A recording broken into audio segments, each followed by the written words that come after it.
Welcome to the 16th Annual GIS Day at the College of Staten Island. My name is Nora Santiago. I'm an urban policy analyst, GIS specialist here at CSI. It is my honor to host this year's GIS event virtually again. This is my 14th year hosting GIS Day at our campus. This year's GIS Day is very special to me because we brought two topics together that are very dear to me: sustainability and GIS. We have something new this year. We partnered with Lehman College, who will be presenting their work tomorrow evening. These 2 days, we will focus on how GIS tools are being used to analyze and visualize racial and socioeconomic disparities when it comes to climate change gentrification. We have all experienced the effect of global climate change. It includes more frequent wildfires, prolonged period of drought in some regions, greater and more intense floods in others, and the increase in the number, duration, and intensity of tropical storms. In 2020, in the US, the cost of damages from storms, hurricanes, and wildfires were over $95 billion. The year 2020 was the hottest year on record, according to NASA, pinpointing an accelerating risk due to climate change. We all saw the effect of climate change in our shores in New York City, first with Superstorm Sandy, and just recently with Hurricane Ida. Sandy resulted in the death of 46 city residents and inflicted an estimated $19 billion in damages and lost economic activity across New York City. Most significantly, over 69,000 residential units were damaged and thousands of New Yorkers were temporarily displaced. Hurricane Ida flooded subways, roads, and homes. At least 45 were killed in New York and New Jersey, and the total at least 52 across the Northeast. Ida was the worst natural disaster to strike the area since 2012's Superstorm Sandy. These events make us focus on the immediate effect of these natural events. But what about the long-term effects? Residents are displaced from their homes. Areas that are flooding are no longer attractive for development. Others in high-ground areas become a target of real estate speculation, pricing out existing low-income minority residents. Disadvantaged residents are forced out of their neighborhoods. Their cities' resilience plans are often inequitable, and climate change gentrification exposes these deep-rooted inequalities. In the midst of the pandemic and racial injustices, the world is more digitally interconnected than ever. Geographic Information System enabled us to have a better understanding of climate change and its socioeconomic effect on global sustainability and vulnerable population who are coping with systemic racism. Some of you are new to GIS. Before we continue with our program, let me play a short video called What is GIS? I also want to give a shout out to Esri, who are giving away 5 ArcGIS licenses at our event. We will select the winners and notify them via email after the event.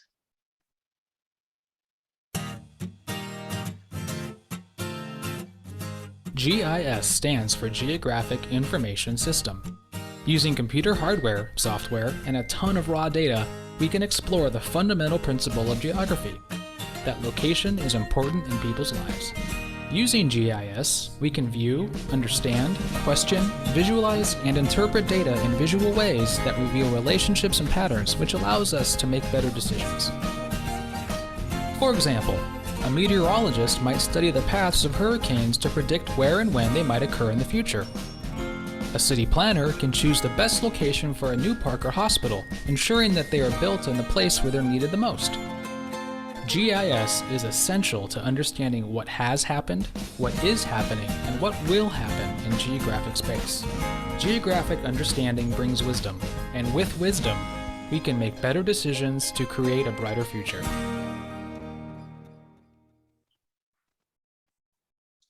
Thank you.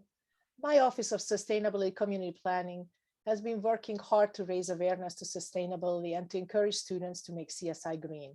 I'm proud to announce that this year we made the Princeton Review's Green Colleges list again, and we moved up in ranks. My office has participated in various serious conversations about racial equity, social justice, and sustainability over the years. After Superstorm Sandy, we used GIS to visualize the damage left behind by Sandy and offered some solutions. Our college was also at the forefront of hosting workshops and providing educational materials to increase the resilience of the island's residents in preparation for possible future storms. President Fritz led the group of professors on campus using GIS to calculate Sandy and other future hurricane-type events and their possible effects on the island. This is a great segue to introduce our next speaker. I am so pleased to announce the first speaker today, President of our college, William J. Fritz. Thank you so much, Nora, and good evening, everyone. Welcome to GSI Day at the College of Staten Island. The first formal GSI Day took place in 1999, and it was really a grassroots effort to open to invite everyone to participate during Geography Awareness Week.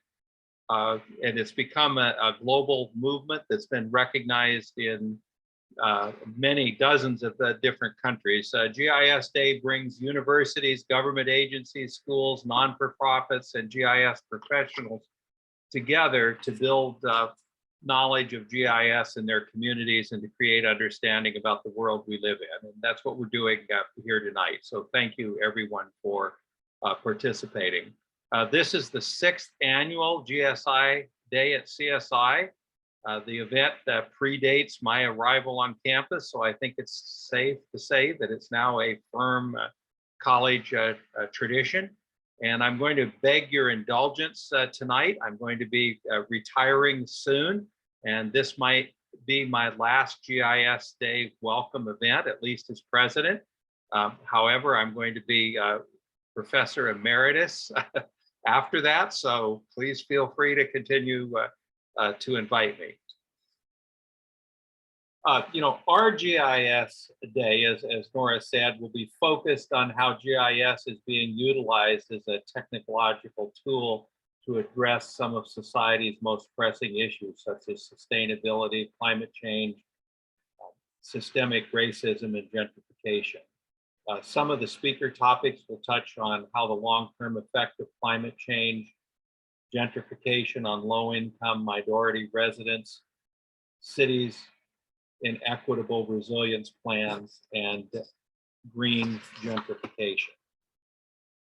But a little bit to my own history with GIS, and I think it speaks to the interdisciplinarity of GIS, that I think of it as a geological mapping tool. To me, that's what it is. That's what I, first became acquainted with GIS. And of course, it is a geological mapping tool, but it's so much more. It's a framework for gathering, managing, and analyzing data. In my work, that data comes from GPS-derived location data, as well as field observations, geochemical analyses, and the historical record. Just going back for many, many years, I taught students how to make geologic maps in the field. They would spend 6 weeks scrambling over rugged terrain in southwestern Montana with front and compasses, pocket transits, and Adelaides. I doubt that anyone on this call even knows what an Adelaide is anymore, really going back in time. But with the advent of GIS, and of course at the time there was something called a tough book that we thought was so, it was a big, massive computer that we lugged around in the field with us. But it really, even though the equipment was rudimentary, it really transformed my entire discipline, and allowed people to visualize the field relationships so much better than they ever had before. Later in the 1990s, I did extensive field work in Jordan, and even before GIS Day was established, I helped establish in Jordan, in the Dead Sea Valley. We were really looking at climate change in the Dead Sea Valley. The transition from hunter-gatherer to farming communities, and the big debate was going on is whether that was something that was derived by new innovation in farming techniques or the availability of land. And we were able to look at climate change. And of course, there's been tremendous climate change in the Jordan Valley over the last 13,000 years as glaciers receded and the land became much more arid. And about every 500 years, there's been a major crash in the climate, probably because of over irrigation or salts building up in the soils. But as recently as 3,000 years ago, the entire valley was full with a freshwater lake. And it was a much different climate than it is today. And then as that lake receded and dried up, farming communities moved in to take advantage of that new land. It was really hard to visualize without a GIS system. And so, I helped establish something that we called the Jordan Antiquities Data Information System. It was really an early precursor of a GIS system that looked at all of the first habitations of sites and all of the archaeological sites. And the research depended on very precise location and elevation information to record what we had. There were very few maps that existed, and those that were highly classified by the military. And altimeters didn't work 1,200 feet below sea level at the Dead Sea. They weren't designed for that.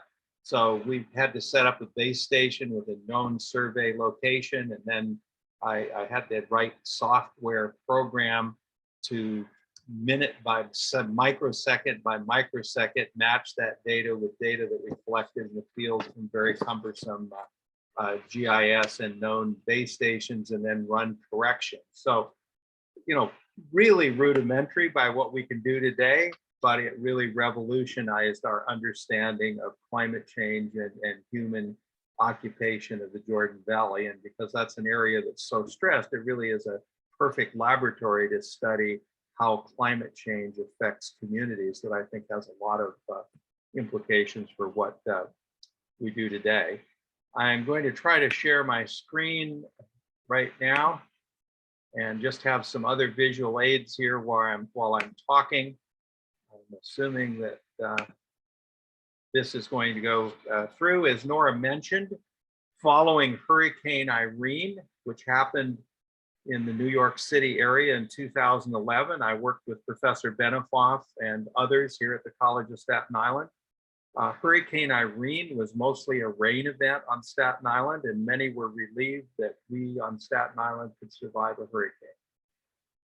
But Professor Benemonoff and I felt otherwise and believed that we had dodged the proverbial bullet, as Irene didn't have any wind and no storm surge.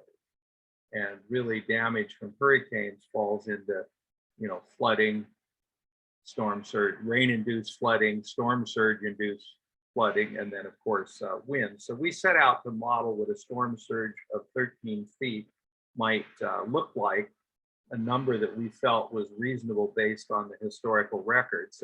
And because there's been a surge of Hurricane Sandy, and this is really sobering to think about this, on average, every 12 to 13 years since the 1600s, there's been a major storm surge in the New York metropolitan area. The problem is it flooded marshland and undeveloped area, and it's as we start to develop vulnerable areas that problems start to happen. You know, our map that we produced, and we actually took it to us, our convention just a few weeks before Superstorm Sandy, looked eerily like the actual event. We didn't predict Superstorm Sandy, but we certainly predicted what an event of a storm surge like Sandy might have looked like. And of course, the problem from the maps that you can see up there is over 100 years ago in the 1900s, there was a significant part of Staten Island that was below sea level, and sea level was a foot lower than what it is today. So you can imagine what it's like today. So we have been building in areas that are just vulnerable, and we really have no business building things. The real exciting thing about GIS is the social equity discussions that it generates, and something that we care deeply about at the College of Staten Island. And one of the things we started to think about is, why did the surge of Sandy create so much more damage than any of the surges before? And so Professor Benefoff worked with GIS, plotted the construction date of all of the houses in the coastal area of Staten Island following the 1938 storm, which was the last major surge. And what we found out is, after 1938, the flooded land was sold very, very cheap. And so people went in and bought cheap land in areas and built in areas that they should never have built in. And of course, that's been exacerbated with rising sea level. Is the result of our work, and as the result of this GIS work. See here, yeah, there we go. I've been promoting what I call a 5-point plan throughout New York City to guide development in times of rising sea level. The first thing we should do is protect the existing dunes and marshes and wetlands, because they're the nature's buffers and sponges. And if you saw from the previous map, all of the construction that's been done since the 1938 event was all in this area that should have been protected and instead was developed. We need to rebuild and restore coastal dune fields and oyster reefs and marshes. We need to rezone areas of high risk to day use and recreational purposes, where when floods take place, they don't do any real damage, because you move people out of them and they flood, and then you can move the recreational activities back in. We have to consider appropriate use of engineering solutions, but of course, engineering solutions, as a geologist, I have to point out that many engineering solutions like seawalls and groins and jetties and things that protect the coastline, there's always a cost to them, and the cost is often increased erosion in areas away from the area that's being protected. So you always have to have the conversation, what are you going to give up? What are you going to protect at the expense of what else? And that's where the issues of social justice comes in. because often decisions are made where vulnerable neighborhoods are sacrificed at the expense of another area. And of course, education is the piece that we have to use to really make people understand that. And you can see some of the areas that were flooded. If you look at the photograph there on the in the upper left, you can see why the storm surge was so. Whoops, I think I skipped one slide back there, but the slide on the upper left shows why Staten Island is so vulnerable. We're actually standing near the edge of the beach, looking inland, and the water gets deeper and deeper and deeper going inland from the coast. And that's because it's really a bowl. That's the old marsh that was below sea level in the 1890s, and sea level's a foot or a foot and a few inches higher than that today. And so when a storm surge overtops, it fills up this bowl with water. And that's where many of the vulnerable neighborhoods on Staten Island were. They had built in this area, and you know, with the understandable flooding that took place. So central to our work was an understanding that to advocate for change, that we needed to keep the community safe, and we needed to have an interdisciplinary team, you know, geologists, computer scientists, economists, psychologists, nurturers, social workers, mental health counselors, creative writing, public health specialty. And of course, I think GIS was the tool that kind of brought all of those various things together. I was appointed by the governor's task force to look at how we should build back. And one of the things from the data from the work that we had done was used, you know, to buy out some of the areas, you know, to the most vulnerable homes rather than them being allowed to rebuild. The governor had a buyback program that took about 100 homes and converted them back into recreation areas. Too few, but that's 100 fewer homes that will flood next time that there's an event like this.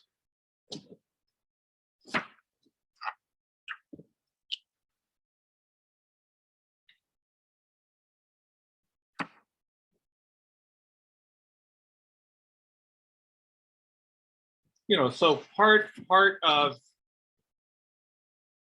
the understanding that we had to deal with is that environmental change requires a really high degree of community activism. And any time that you get involved in community activism, it can be frustrating at times. You know, when I served on Governor Cuomo's New York Rising Communities Task Force on Staten Island, in meetings, there were often 30 or 100 people in the room with major competing interests, you know, life support, rebuilding homes, small business recovery, emergency plans, property values, political long-term planning, competing with short-term planning.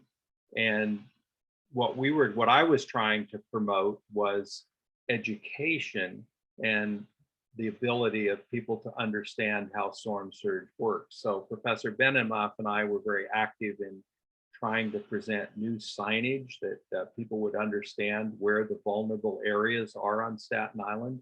Basically the yellow and orange on the map.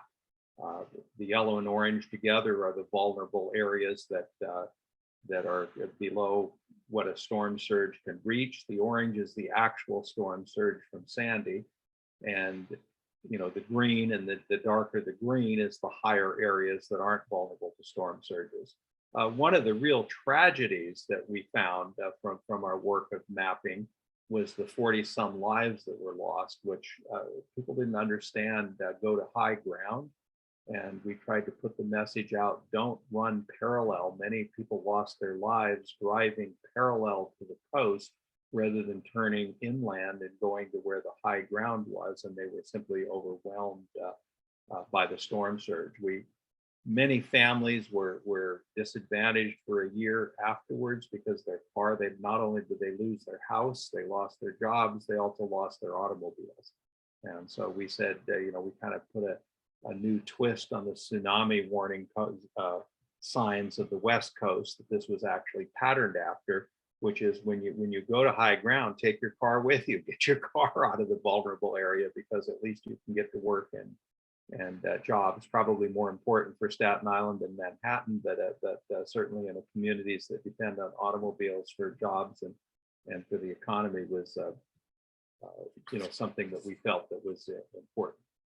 On the surface, planners didn't always seem to care about scientific publications. And so as a professional scientist, my message to my fellow scientists is it's not enough to publish your work in peer-reviewed journals. But if we hadn't published in peer-reviewed journals, then we probably wouldn't have had the backing to really boldly say some of the things that we said.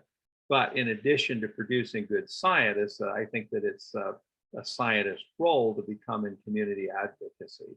And in my experience, it's so much easier. I've been involved in disaster planning many other times in my career pre-GIS, and it was not nearly as easy to convince community and planning boards of what we were talking about without the GIS tools.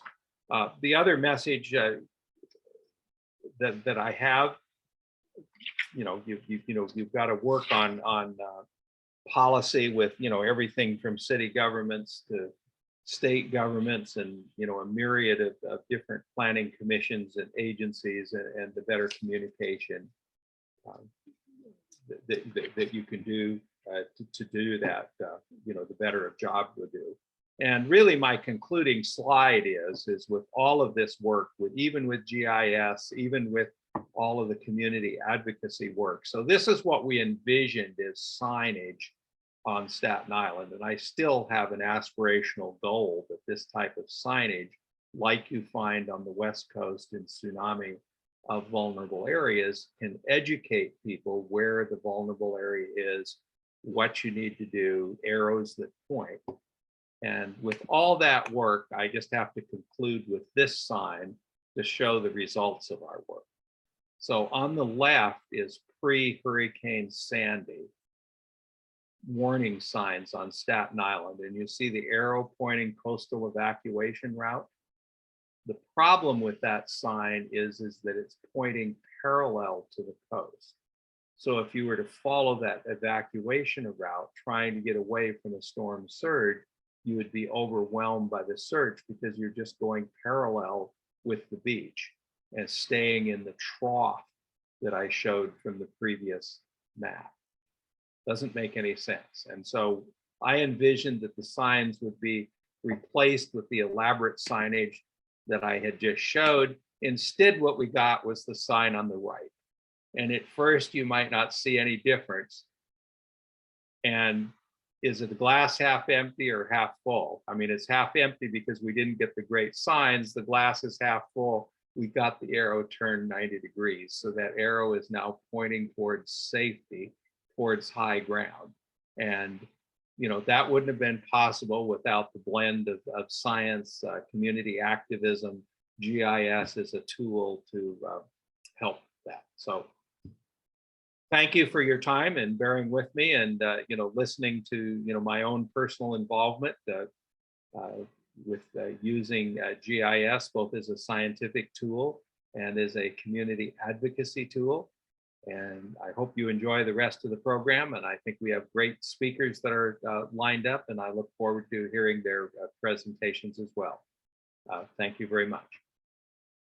Thank you, President Fritz, and thank you for your continued support for both for GIS and sustainability. Before we continue our program, there are some housekeeping rules I would like to go over. Everyone will be muted during the event except the speakers. After the presentations, you will have a chance to ask questions. We will try to answer as many questions as we can. Please send your questions to me, Nora Santiago, in the chat throughout the presentations. I'm so pleased and honored to introduce our keynote speaker, Mario Ariza. Mario Alejandro Ariza is an investigative reporter for the South Florida Centennial. He is a Dominican immigrant and the author of Disposable City, Miami's Future on the Shores of Climate Catastrophe.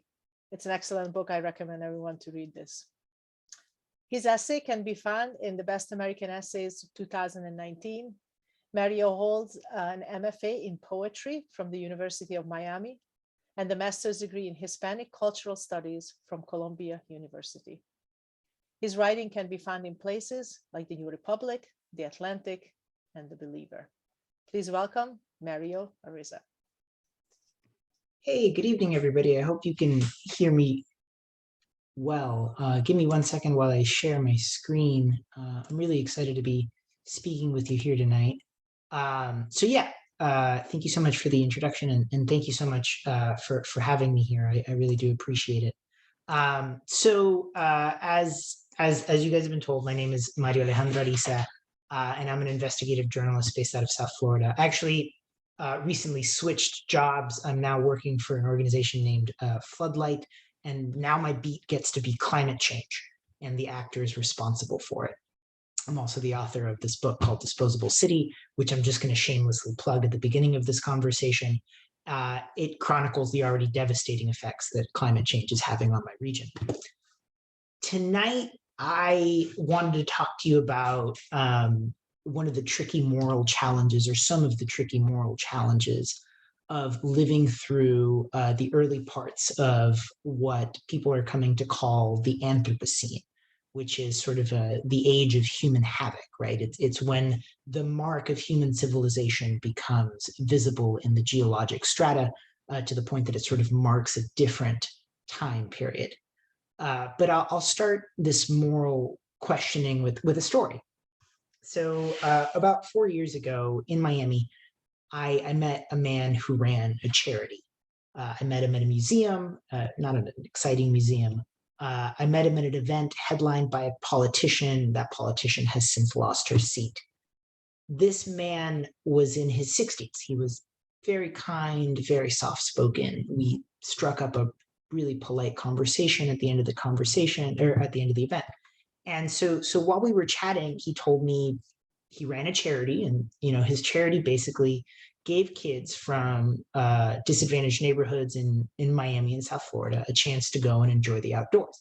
He would take kids fishing, he would take them kayaking, he would go exploring with them in the mangroves.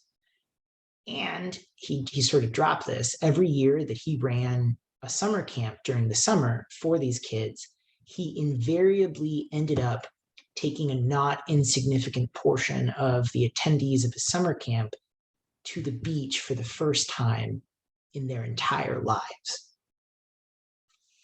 And that fact stunned me, right? That there were children who were so poor, who were so disadvantaged in South Florida, that they had never gone to the beach. They just never made it there. In this reality, right, that there are people in my city who grew up without getting to enjoy the nicest parts of it, was popularized a little bit in the movie Moonlight, but it's never been studied, right? There's never been a survey of like, who are these kids who don't get to go to the beach? How many of them are there? So there's no hard data that exists.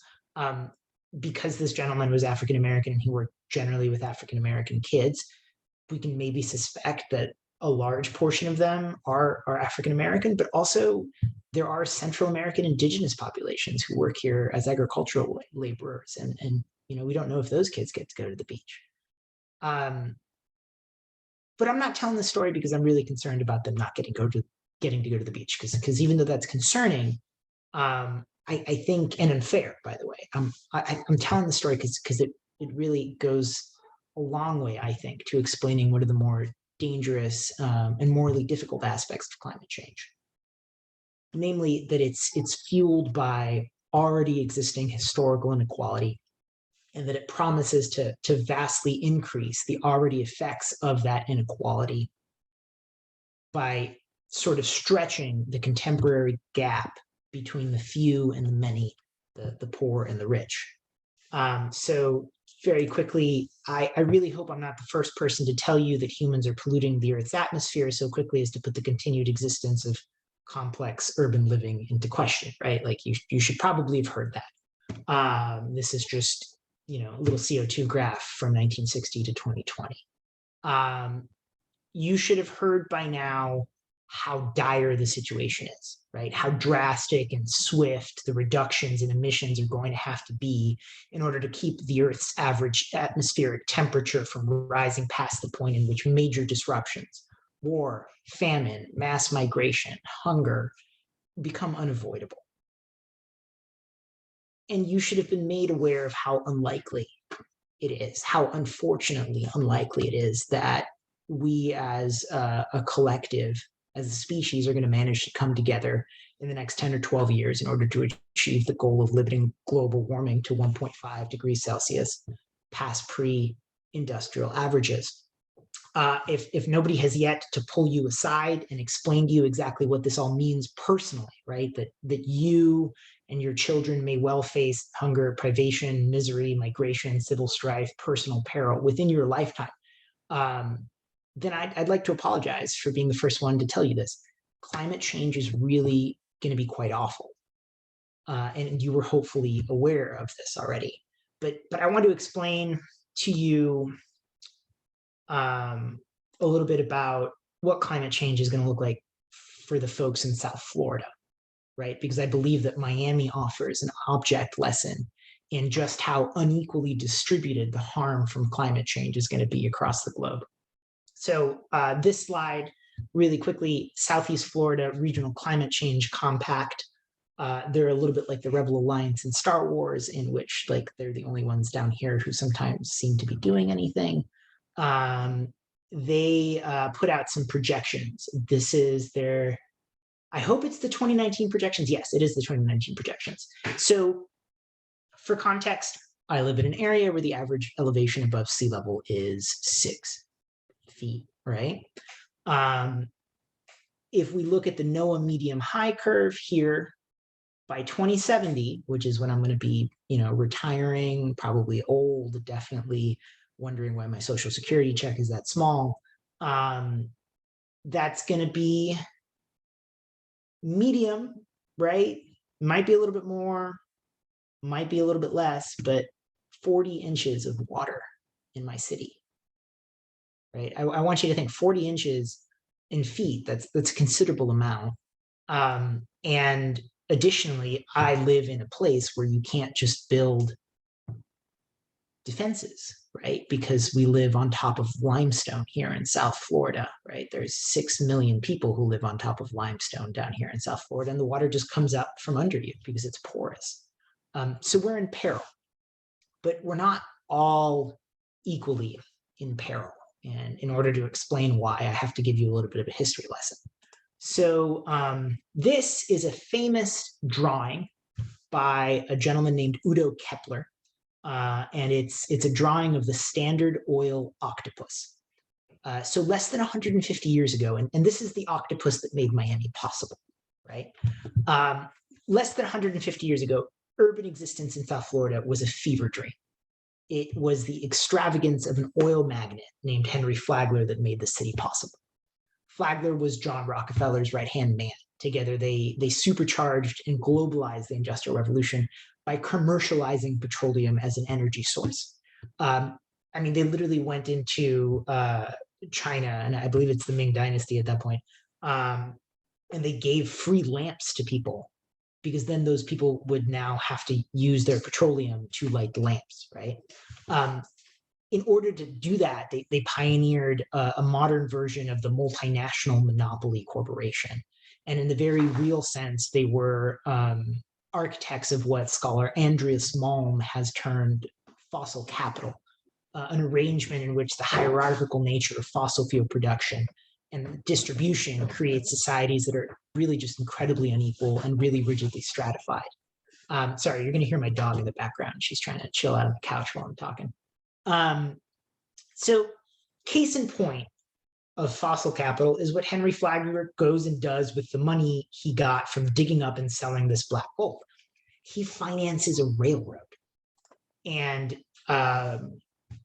it's the Florida East Coast Railway down the Atlantic coast of the state, goes all the way to the Florida Keys. And on April 15th in 1896, that railway reached Miami. I think that the population of Miami in 1896 was less than 6,000 people. By 1926, it it was a lot more. It's this transportation route that makes my city possible. Before, the only way to get here was by boat. Airplanes hadn't been, invented yet. But while Flagler paid for the railroad, one of the things that doesn't get told in the hagiography of Flagler and in the history of Miami is that Black and brown bodies were the ones who built it, right? And often it was actually unpaid Black and brown labor, prison convicts or corvée debt peons who built his railroad, and he would contract out for this labor.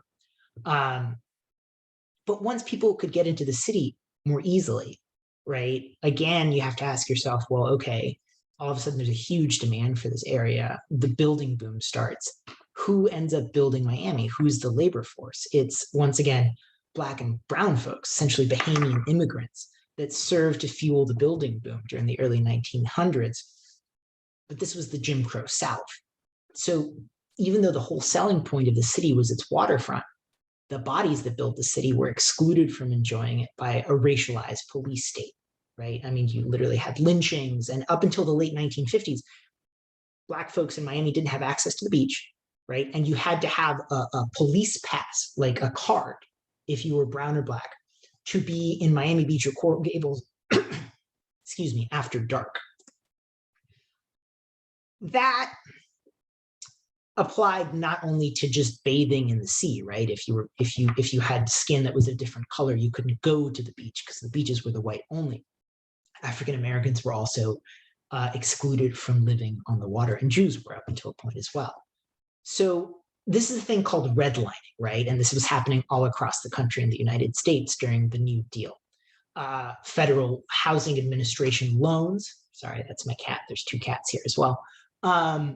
Federal Housing Administration loans, right, were given out to people to sort of help them buy houses, right?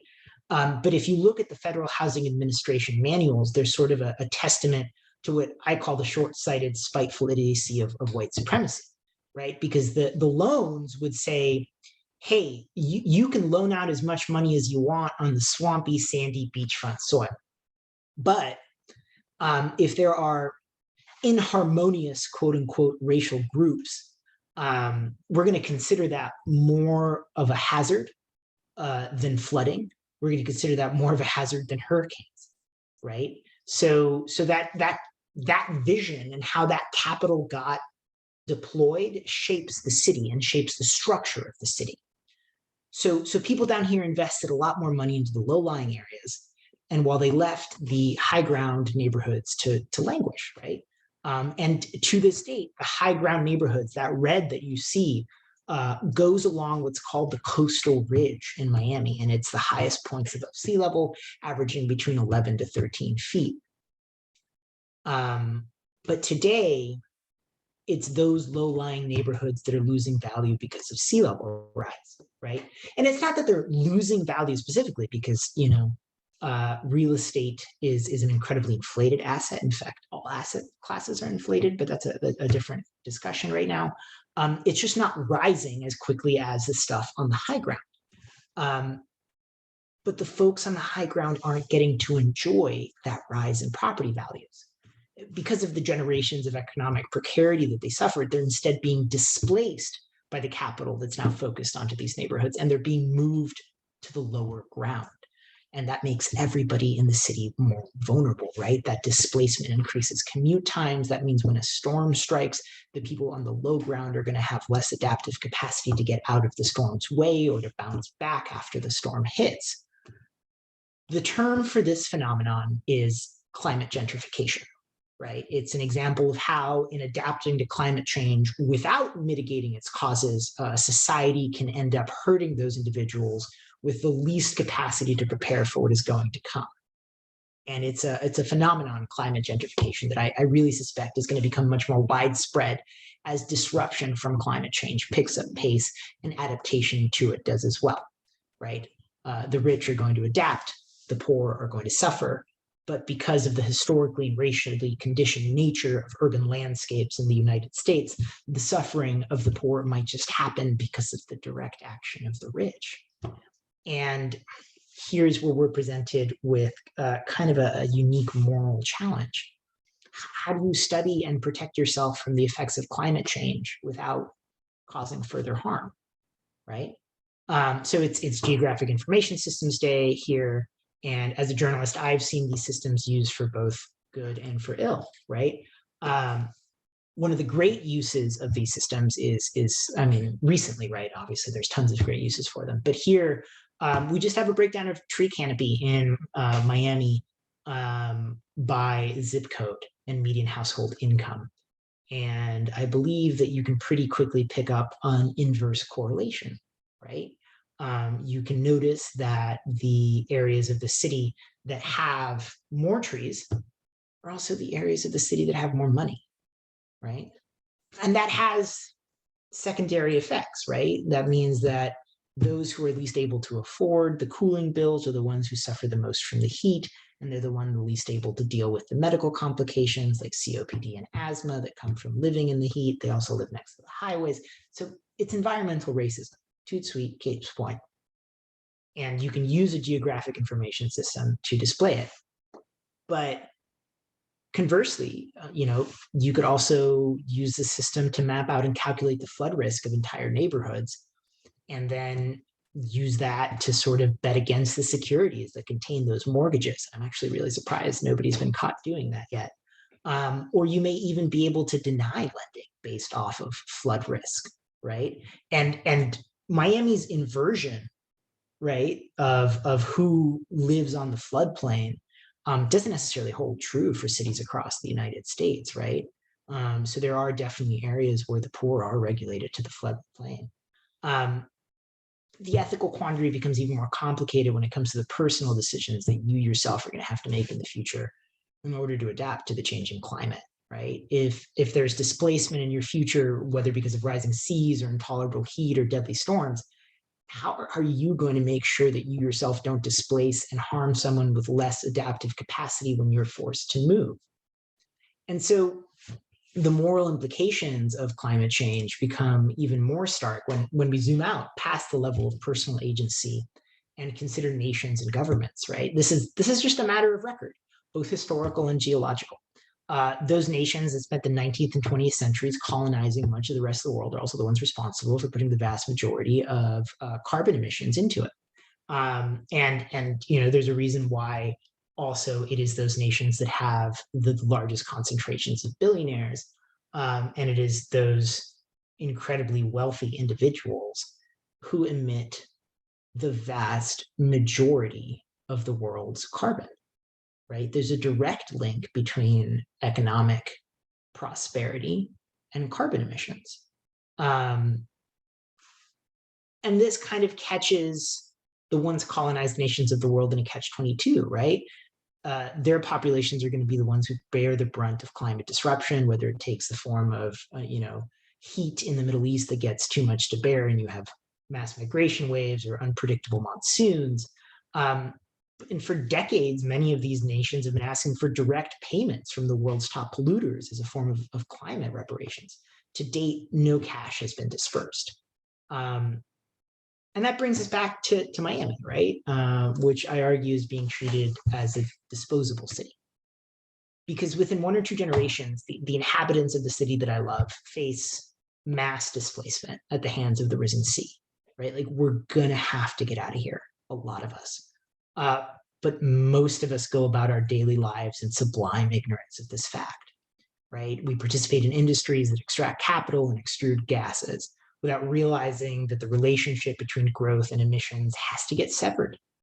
And we invest and we expect returns as if the resources of this particular ecological niche we inhabit are finite, or infinite rather than finite.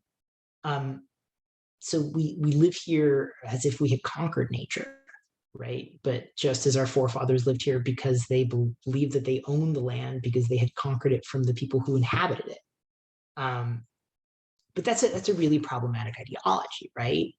Because there's a lot of history, right? If you look at the Pied Noir of Algeria, or a lot of the white folks in South Africa, folks who had believed they'd conquered land and people only to discover the shortcomings of their racist ideology and the limits of their military might in the face of global liberation movements.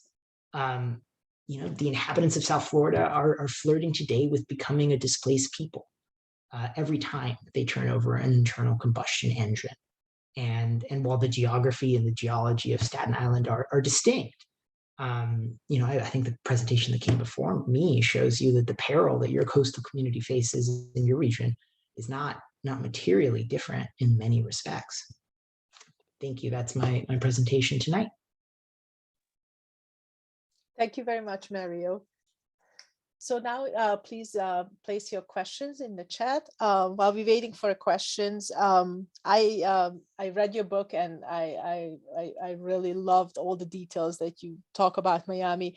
I was wondering if you can talk a little bit about the inverse relationship between mobility and vulnerability, so our students have more. Sure, yeah.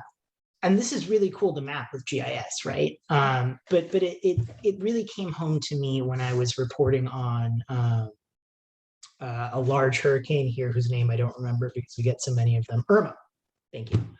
And I was reporting on the aftermath of Irma. Irma didn't whack South Florida. Irma hit the Keys, 400 or 200, which are far away. I forget if it's 200 or 400 miles. But we were without power for 3 weeks, and I was hanging out in a neighborhood called Little Haiti. And I was running into people who hadn't been fed for 2 weeks, who had just run out of food. The storm had hit, they'd had no cash, and these were folks on food stamps. So they couldn't get out of town because they didn't have a lot of money. And one of the things that happens is, if you are on food stamps, you get a debit card, an electronic debit card. Great, better than an actual stamp.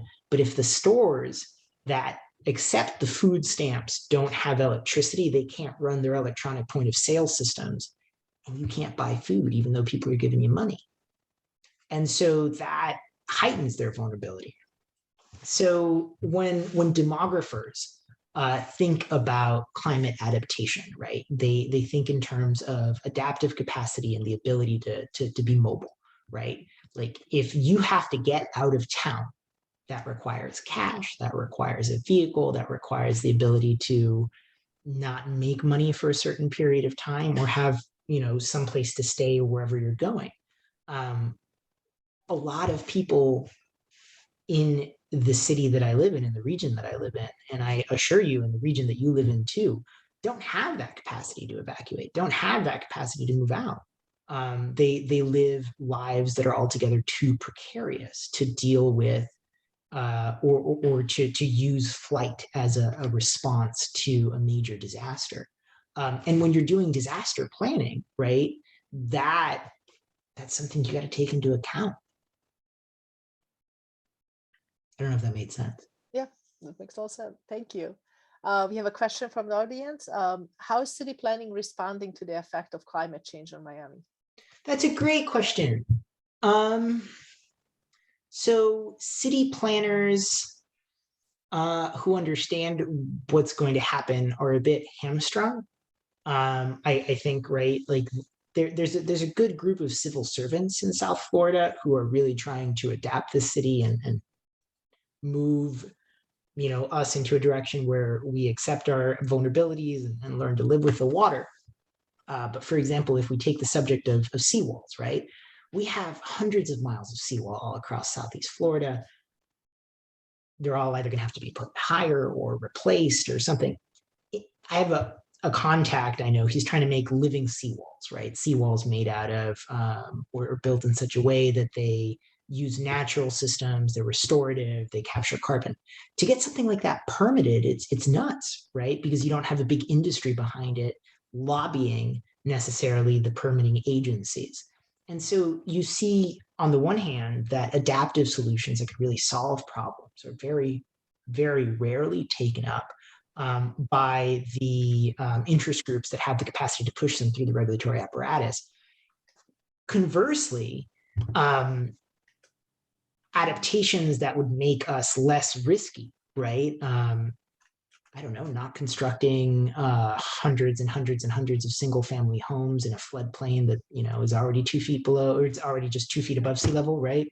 There's tons of construction down in Homestead in the South here by a company called Lennar Homes. And you look at those houses and you're like, dude, in 30 years, within the lifespan of the first mortgage, this area is going to be, 2 feet of water, 3 feet of water.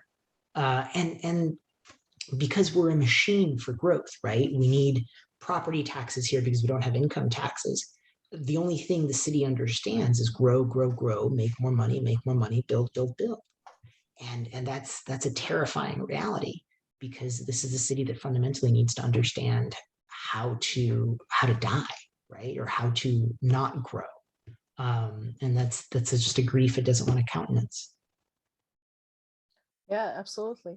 And in your book, you mentioned that the predicted 1.8 meters of sea level rise, I'm looking at my note, would cause Florida to lose more than 2.5 million residents. Like, where are they going to go? That's a great question. That's a great question. So the science of migration tells us that people actually really don't go very far, right?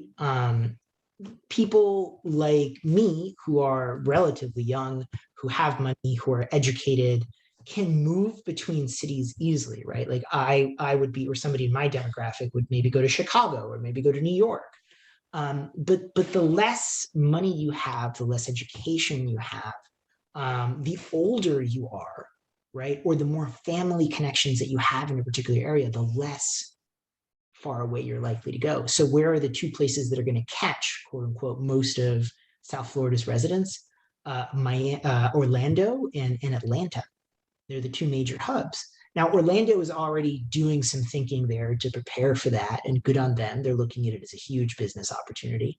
But, you know, I don't know exactly, because I don't follow what's going on in Georgia as closely. But I mean, is there a federal climate adaptation plan that considers for this possibility and that plans it out, you know, 30 or 40 years into the future? I don't think so, not to my knowledge. Yeah, because that's a lot of people to move, and where are they going to go? So it's going to be very interesting. And you know, when was it? July, when we saw the high-rise collapse in the condominium in Miami. Is there any changes? Is there any talks? How are they gonna evaluate, I guess, the other buildings? And, you know, because there's going to be more than one. There's going to be more of those.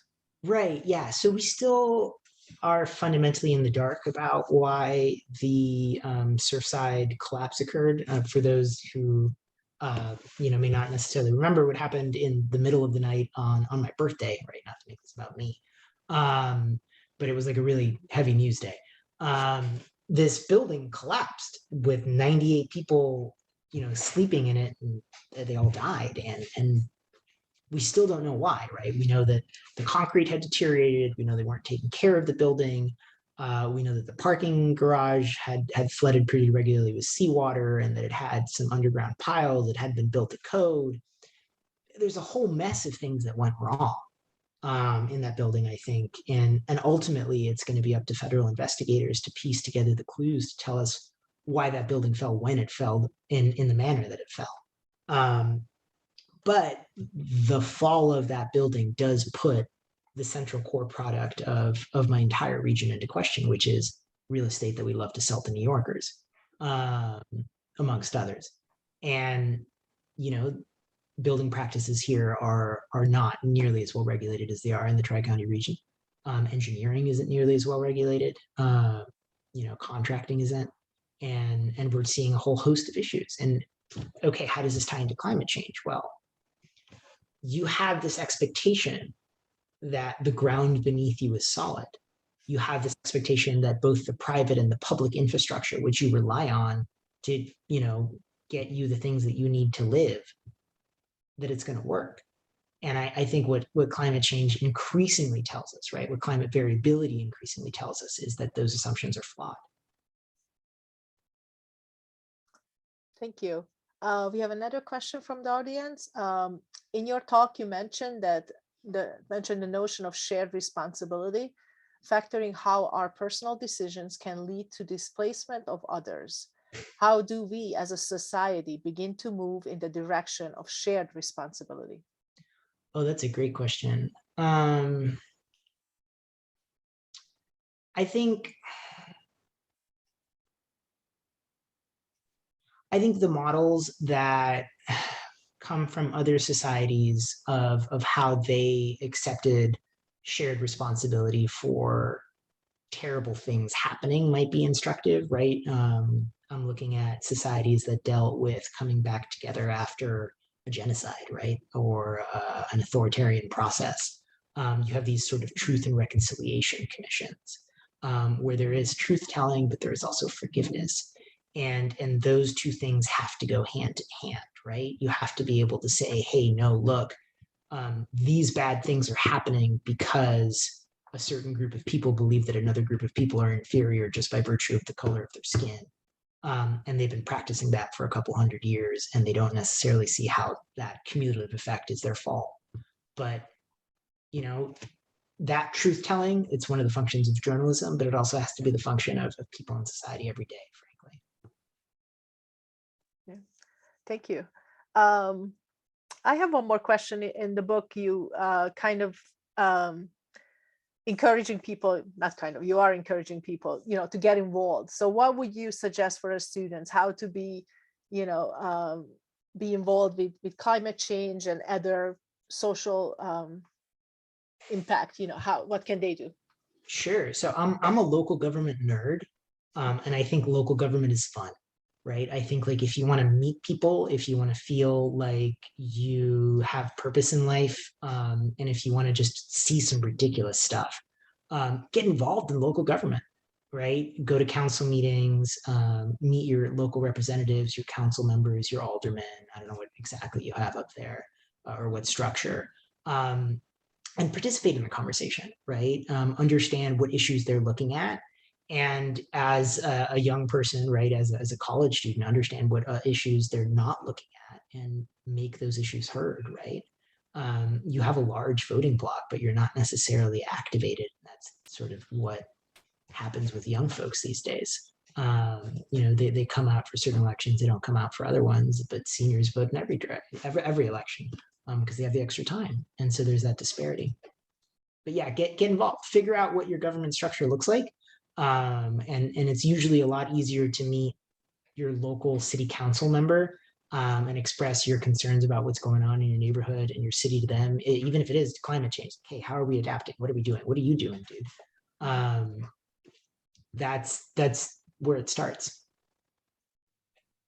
Okay, we have time for one more question from the audience. Why have I not heard of this on Miami? I have only heard about this, how prosperous this place is, but why have I not know how the lower ranked people are living? My thinking is all this time was that the people living there are well off and living conditions is great. Is someone blocking this from going out? Why is it not publicized? Or is this just recently spreading out? I love this question. I love this question. You made my day, whoever asked this question. Miami is a grift. It's a con. Ever since the beginning of this city, it was people selling land that was still underwater to people in the Northeast saying that it was above water, right? Like at every single point in this city history, it's just been one giant lie to try and get people's money out of their pockets and into, you know, somebody else's. And so Miami is image. Miami is image made manifest because some incredible things have happened here, right? And if you look at the history of the city, there's been a lot of great things that have been done. But fundamentally, right, like Florida was built on this idea of cheap land, cheap, good land. And a lot of the times that didn't pan out. And so we're a place that is very well practiced at presenting a particular image to the outside, right? Yachts, glitzy apartments, lots of cocaine. This is our brand, but that brand is nowhere close to the reality of this place. Sorry, there are cats in the background. Thank you so much, Mario. You're gonna stick around, right? So at the end, Sure, the yeah. audience has more questions. We would like to you to stay. So let's move on to our next presenter. I'm so pleased and honored to introduce Dr. Sheila Lakshmi Steinberg. Dr. Steinberg is a full professor of GIS, Social and Environmental Sciences, and the faculty president at the University of Massachusetts Global, Irvine, California. Steinberg is an accomplished author who has published a variety of books and edited volumes, Most recently, she co-authored the book Resilient Communities Across Geographies. In 2016, she co-edited Extreme Weather, Health and Communities, Interdisciplinary Engagement Strategies, and co-authored GIS Research Methods. In 2014, she authored 2 entries, Community Activism and Small Business Ownership, and for the undocumented immigrants in the United States today, an encyclopedia of their experiences.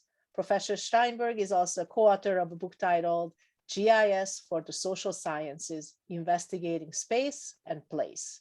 Please welcome Dr. Sheila Lakshmi Steinberg. Thank you, Nora. Can you guys hear me okay? Great. All right. Well, I'm going to go ahead and share my screen and we'll go ahead and get going here. So it's wonderful to be here with you all. I'm coming at you from the West Coast where it is only 4 o'clock, a little after 4 o'clock. So, all right. So one of the things that I like to share with you in talking about this topic, and really wonderful presentation by Mario, and I think he quite illustrated very well some of the themes and topics that we look at in a lot of the classes I teach. So right now I'm teaching a class called Society and the Environment. One of the things that we're really examining is why, why does this happen? And the similar patterns that Mario describes as happening in Miami, those patterns happen everywhere. I mean, I'm on the West Coast. So what do you see about the West Coast? You see good looking people at the beach, partying or surfing. and that's not always the case. And we're having a lot of destruction of our environment. We're having sea level rise. We're having fires, we have earthquakes, but fires more recently. So this issue of, why haven't we heard about these issues? Because the tourist boards, the people trying to draw you in, they don't want you to know about it, because if you knew about it, you'd be like, oh, that's in my town anyway. I don't need to go to Miami. So same thing like out where I am. So the title of my talk today is Combating Climate Gentrification Using GIS, the Power of Local People, Places, and Spaces. And one of the things I want to say that as a natural resource sociologist or environmental sociologist, I've always been really passionate about the power of people and the knowledge that local people have about where they live. So here's a few of the books that I've written. I got into the whole field of GIS back in the 90s when I was at Penn State University, and I used it to study the Amish and to do a restudy of an area to look at the connection between environmental and social change. So my background's real interdisciplinary. I have a master's from the Forestry Department at Berkeley. I have a PhD from Penn State in rural soc. And before that, I was at UCSB in environmental studies and communications. So I like to do the work on the intersection between people and the environment. So some questions that come up. What is climate gentrification? Why do we care? Who is affected? So I'm going to just throw this question out there to you, do a little audience participation, because we're at the time right now where people want to take a nap, maybe. And so I want to wake you up. So I'm going to ask you, let's take why do we care? Why do we care about climate gentrification? What would you say? What do you have to say on that one? Anybody want to type anything in the chat? Nora, would I be able to see the chat if people are typing? Oh, Nora, you're on mute. I will see the answers and I will let you know, because they can only talk to me. So why do we care about climate gentrification? Anybody have any thoughts on that? Are you awake? Hello, are you there? Wake up. And who's affected? I mean, that's a one-word answer. You could tell me who's affected. Okay, it affects human life. Yes. What else? I believe it's important because it has to do with the value of an area. Yes. Our environment. Yes. Why do we care? Because no one speaks for poor people, right? It disproportionately affects certain communities, mostly minorities. Everyone, it affects everyone. Gentrification favors the rich. Poor minority groups are more affected as they cannot afford to move elsewhere. The future, we care. It affects people. Yes, these are all great answers. So this image here, and thank you for your participation. This image here is showing an image of climate gentrification. What's happened is the models have changed. The models that we're using to predict sea level rise, the models we're using to predict extreme weather around heat, fire, everything, we're all getting slammed right now, okay? So someone here says inequality for low economic status, which is the majority of humanity. Yes. Everyone of all financial origins. Yes. Climate gentrification affects everyone. Yes. Thank you. So it's happening everywhere. But the way we as scientists think about it and conceptualize, we're kind of missing the boat on it. I know in my state, we've been missing the boat on it. And we keep throwing up our hands going, what's happening? What's happening? We had these models saying it was safe to live here. We had these other models saying it was safe to live over here. Guess what? These people, their houses burnt up. It wasn't, I guess it wasn't safe. These people living by the water, I guess it wasn't safe. But guess what? The people who live in the wealthy communities, when they start to have beach erosion, guess what? They put in a seawall, okay? They armor the coast. They make it safe. Why? Because there's resources directed there. So when we think of climate gentrification, here's the definition. It's a growing concept, right? Where some properties become more valuable than others. So really, what is climate gentrification? Highlighting inequality, okay? Due to their ability to better accommodate settlement and infrastructure in the face of climate change, okay? So the challenge is, why is it that resources get directed to certain places and not others? It's because in our society, we value some people, some groups of people, and not others. And sometimes when a natural disaster comes, it becomes convenient to move people out. We don't need to rebuild over there, you know? That's where the poor community was. We could just let that go. So when we think about it, we could say that there's a lack of investment going on in our poor communities. And this ultimately leads to a greater risk for our populations as well. What does this do? It threatens the health and safety of our communities. These are some images of some poorer communities. People who are poor live in more marginalized environments. I've been fortunate in my life. I'm half Indian. My dad's from India, so I've traveled to India a lot. I've seen a lot of people living in very marginalized environments, oftentimes right on the coast. And I've also spent a couple of years in the Peace Corps, so I've experienced Guatemala as well. So it's just interesting. Every community, every place you go to, there's going to be the haves and the have-nots. The haves often live on the hillside, high above where the tsunami zone might be, and the have-nots might live down in the plains where when a tsunami comes, you might get hit. I used to live up in Humboldt County. Guess what? There was a tsunami that came when my husband and I were both out of town, and our kid was with a babysitter up on the hill, and she's like, I got to go to work. And we said, no, don't go to work. We'll pay you extra money. Stay there in our house on the hill. The people who have the frontline work, they had to go to work, and they were at risk of a tsunami getting them. So it's interesting to say I'm from a place where a tsunami actually hit. A few people died, not a lot, but still it was a danger. So poor people live in more marginalized environments. And here's the trick. People who are wealthy, when Hurricane Katrina was coming, this was a long time ago, but we talk about it because it was so impactful. All the people who had resources got out of town.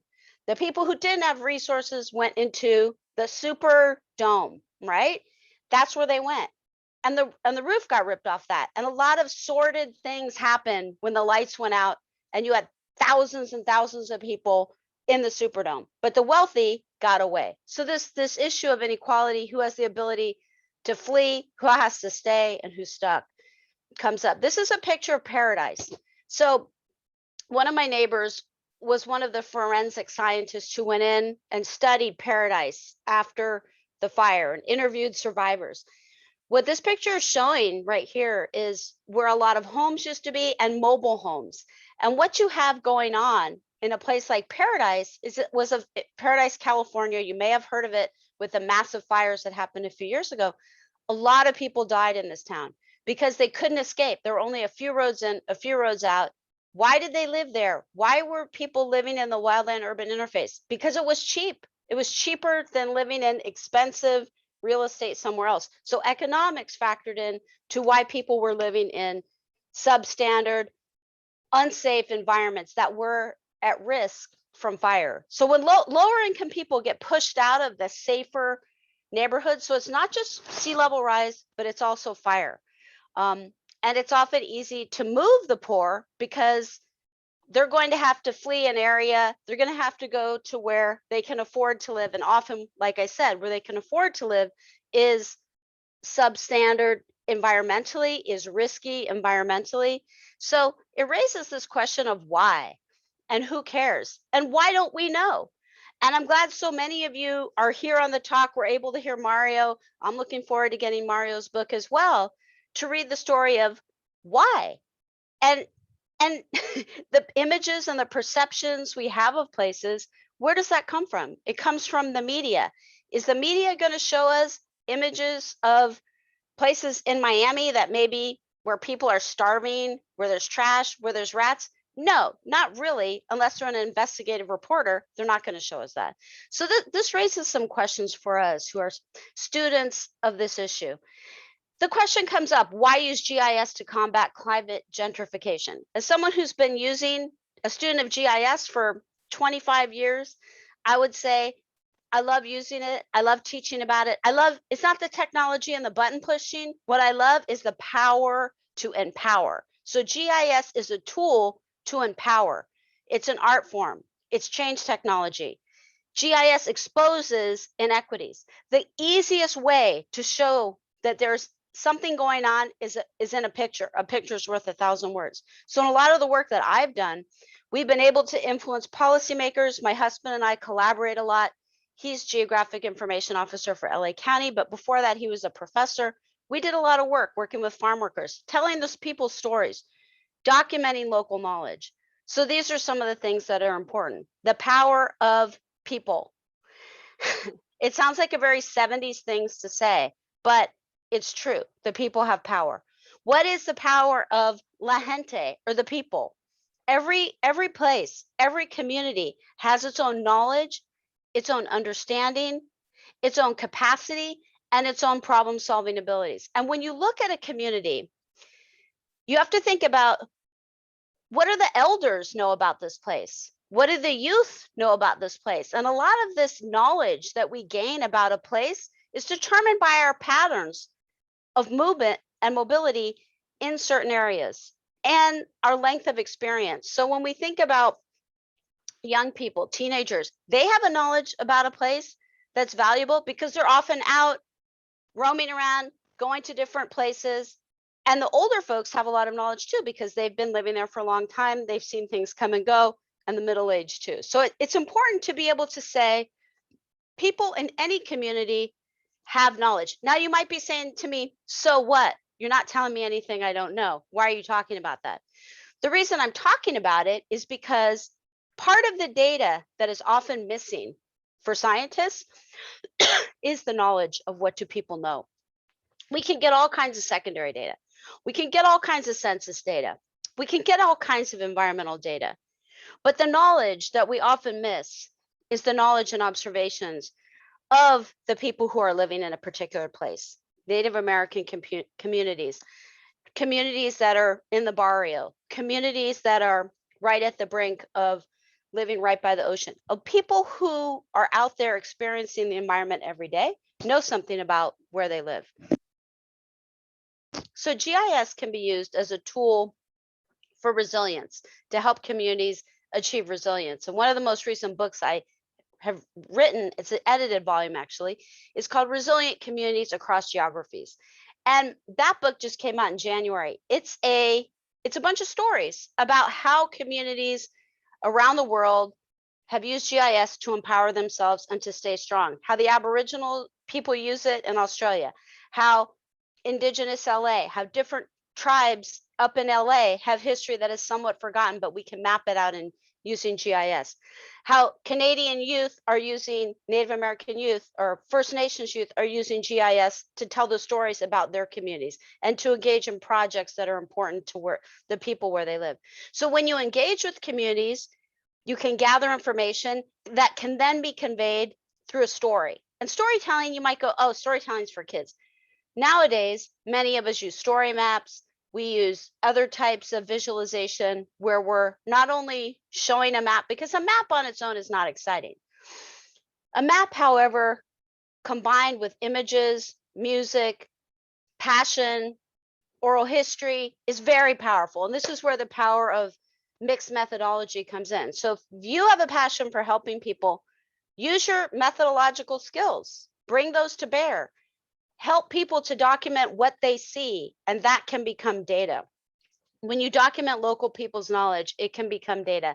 And when you can highlight local people's knowledge and then give it back to them, package it up and give it back to them in some form using GIS, in a story map, however it is you want to give it back, you are empowering a community. And this is what we did when we worked with some of the farm workers in the Central Valley.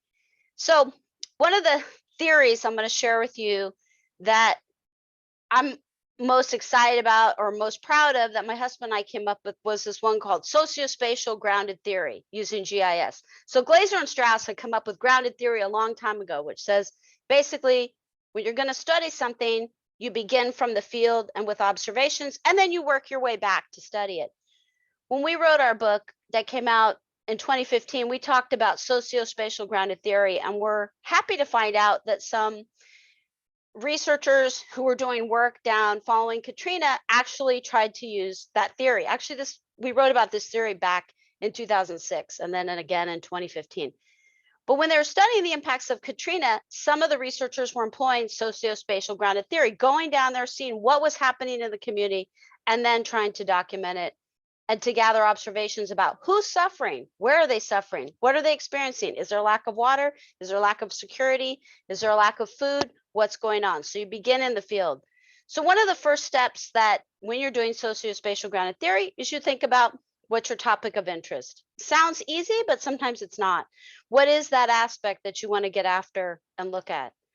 The next step is to determine geographically where do you want to do your work? Where do you want to focus? Even if you're in a place like New Orleans, you would need to focus perhaps on a particular ward or area, because sometimes you could take all of New Orleans, but that would be a lot of work to get to be that grounded. So figuring out where specifically geographically do you want to look at, that would be helpful. So determine that geographic location of interest. The next thing that you want to do is collect data. And on purpose, we talk about qualitative, spatially linked social data. So one of the processes that we used when we worked with farm workers in the Central Valley was who were dealing with pesticide drift was we wanted to capture the stories, and we went out there with a big paper map that had aerial images, and we asked people to draw on this map where they had different experiences with pesticides and what their knowledge was, and they drew on this map. Then we went back and digitized it, and we were able to gather people's knowledge about accidents that was nowhere in the California statewide pesticide database, but it was there in people's local observation abilities. And so we included that into our work. So of course you want to use secondary data, quantitative data that you get from reputable sources, government sources or nonprofit sources. But when you are out there talking to people, everybody who lives in a place is watching. The people know, what's going on in your neighborhood. Similarly, people who live in their communities know what's going on. The next step is to geocode the data. So whatever data you're getting, and that's very easy these days if you use a tool like Survey 123, because when you do a survey with Survey 123, it automatically gets geocoded. So in the old days, you had to then attach a geographic location. Now there are tools out there that allow you to actually go ahead and gather geographic information as you're doing the survey. Ground truth the data. This is perhaps the most important part of your work. And what do we mean by ground truth? We mean go out there, get after it.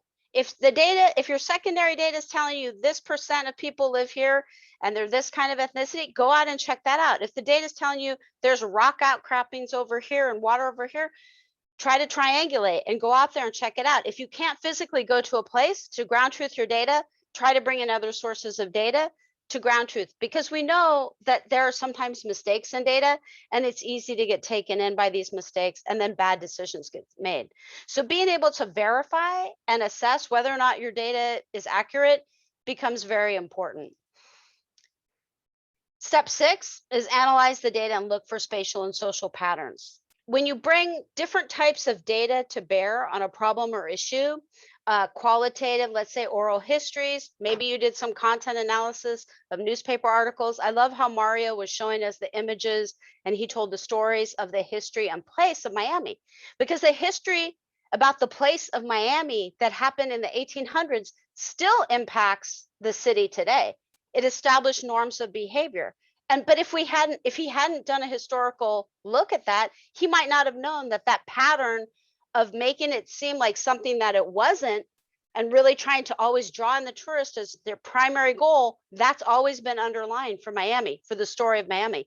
So being able to look at what are the patterns in your data, whether you're using quantitative tools, statistics, qualitative software analysis, coming in, doing your spatial analysis, this is all very powerful, because why? It allows you to see patterns. And the more various types of data you have, the more patterns that you get to see. What's the value of GIS? It helps you to bring it all together, to take a very high level integrated look, to look at patterns geospatially, to see what's going on over here, who's moving over there, who's going over there. And then it leaves you with the question of why are these things happening? And through your analysis, you can hope to get some answers to that, and also for how to do future research. So in this sociospatial grounded theory, we begin with on the ground, collecting, observing, and we work our way back finally to theory. And some people on the talk might be going, oh, theory, is that like a bunch of old men sitting around with beards, like going like this, like this? No, theory. Theory is useful. How? Theory, you can make your own theory. You can make your own explanation. You can look for those patterns and relationships between social inequality, environmental stability, social vulnerability, and the weather. I've done a lot of work with looking at extreme weather. And then that led me to the next thing, which was social vulnerability. Because as we have extreme weather hitting us, who's the most vulnerable? The poor, the disadvantaged. That doesn't mean they're the weakest, though. A lot of times they're the most resilient. And this is another factor that we need to look at, the resilience of the groups who learn to problem solve, who learn to deal with the social vulnerability. And sometimes they don't. And then that's the concerning part where we need to think about what action are we going to take. So my summary on that is that sociospatial grounded theory can help inform action. When you look at this man clearly living in a poverty-stricken area that's experienced floods, he doesn't look happy. None of us would be happy if we were in his position. But if people are trying to help people who are living in these substandard environments, maybe from the mine tailings have destroyed the access to clear water, maybe those have resulted in erosion and floods and landslides, nobody would be happy. But it's figuring out what can you do about it once you've documented, and bringing the right people to the table. So what can we do? We can design policy and action steps that embrace local knowledge. I know I've been talking about this a lot, and experience and understanding. So people, their level of knowledge and understanding, how is it measured? Tell me in the chat, how do you think what people know can be measured? How can you show that you know something? What shows that you have knowledge and understanding of something? Type some answers for me in the chat. Is it because you have a degree? If you get a college degree, does that show that you know something? If you get a certificate, does that show that you know something? Are there other ways of showing that you know something? How would you do it? Taking oral histories of local community residents? Sure, to know what they know. How did they live? How active are you in your community? Sure, that would show how engaged you are. And this connection that people have with one another is very powerful when disaster hits. If people are happy with your decisions, produce data and facts based on what you discover about an area and the people who live there. Yes, these are all true. How you show what you know. And one of the best things to do when you show what you know is to be validated. But how often do scientists go and ask local people, like you see in this picture, what do you know about this place? A lot of us, I was heartened to hear the president of your university talk about how he loves to engage with the local people in the places where he's done work, and he sees the value of it. And clearly he's a very quantitative researcher and guy, but he sees the value in gathering the information from local people. This is what you want to do. Collect artifacts, pictures, family histories. Yes. You want to make sure that when you make decisions, you've made those decisions based on information and understanding from people who know something, who live there. Don't forget about them. So we can ensure, what can we do? We can ensure that policymakers make space at the table for local people. And people go, oh, I don't want to invite all those local people. There's so many different people. How do I even know who to invite in? Well, that's where working with leaders who are already there, who lead certain groups, would be perfect to tap into. It takes time, but it doesn't mean you shouldn't do it. It's easy to find out who rises to the top in certain communities. Recognize that local people clearly have understand about the ebb and flow of environmental patterns where they live. Local people know what their communities need. Now, but what happens if there's competing interests? Some groups say we need this, and other groups who lives on the other side of town says, no, we need that. Well, you need to talk to all of them to find out, well, what do you need over here? What do you need over there? Maybe what do you need over there by the river? Maybe there's patterns that come up that are similar. Maybe there's divergences too. Maybe the people who live there can actually work and help each other. But you can stop using policy and dollars preferencing the rich. I see this in California all the time. Down in San Clemente, as we head in South Orange County, the more south you head, the wealthier it gets. The beach communities, the wealthier it gets. And everybody's concerned about building seawalls to protect the expensive homes. In Malibu, same thing. But the wealthy can always have the resources to preserve their environment, their expensive investment. The poor cannot. In California, you don't see a lot of poor people living right on the ocean as much as you see, like in Orange County, wealthy living there. But there are many places in the United States where poor people are living right on the ocean. And they're not living there because it's expensive. They're living there because that's where they ended up and it's risky. So you can empower communities who are experiencing climate gentrification using GIS. That's my story, and I'm sticking to it. You can use storytelling as a call to action. You can use participatory mapping. You can create holistic models using GIS, document the data, draw on different age, ethnicity, and gender groups' experiences. Don't be afraid to involve local people and students in your data collection process. Because who's going to know people best but people who are educated in the ways of their community, not school educated necessarily, but who know something, are knowledgeable in the ways of the community, and ground truth your data. So thank you. That's my very energetic and fast talk. But I hope you have some questions for me, and I look forward to answering them. Thank you for your audience participation. It was great. So please ask me any questions or comments. Thank you so much. What a great presentation. We appreciate it.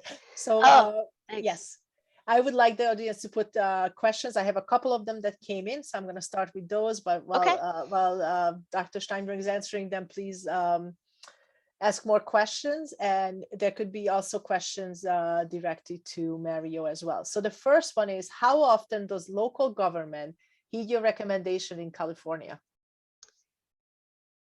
It depends. Oftentimes, that my answer is it depends. It depends on the representation. So if you have representation in a community that recognizes the power of the people and will choose to engage not just with certain sectors who think like they do, but with a diversity of stakeholders, you get that. And I would say maybe about 30 to 40% of the time you have that, because increasingly people are focusing on local politics, on focusing on what's happening at the local school board. And COVID has really brought out enhanced participation in many of our civic institutions like school. Used to have people run for school board, but it wasn't like a knockdown, drag out fight. Now you've got people like there, I don't want them wearing masks. I want them wearing masks. You're killing my kid by making them wear a mask. Oh, don't wear a mask. And so I live in the heart of Orange County where that debate rages constantly. And it's interesting because when I see who's wearing masks, it's the people of color who are wearing masks. When I see who's not wearing masks, it's people who are wealthier, who can afford to get sick and maybe go to the hospital and pay their way out of it. But the people who are like the cleaning people who can't afford to get sick, they're wearing masks because they don't have the economic flexibility to just get sick, go to a hospital, get on a ventilator, come out. So it's very class driven, this mask wearing.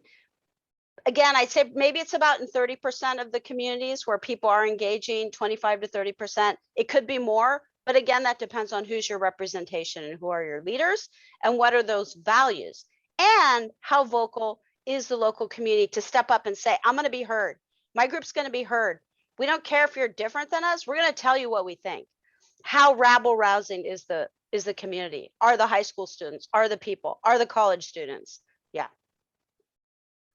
Thank you. Our next question from the audience, do you envision a realistic future for people where people can be protected from environmental gentrification? Is there a long-term solution? That is a good question. I do, idealistically, I want to say yes. And I'd say that with the current administration trying to focus on climate change and trying to get policy that addresses climate change and get some national level policy, I believe that that's a step in the right direction.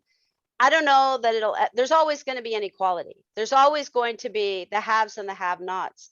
And so, but the good thing about the more recent extreme weather that we've been experiencing is that even the climate deniers have had their houses flood, have had, fire come right up to where they are. So even the people who are denying the existence of climate change are having it smack them in the face.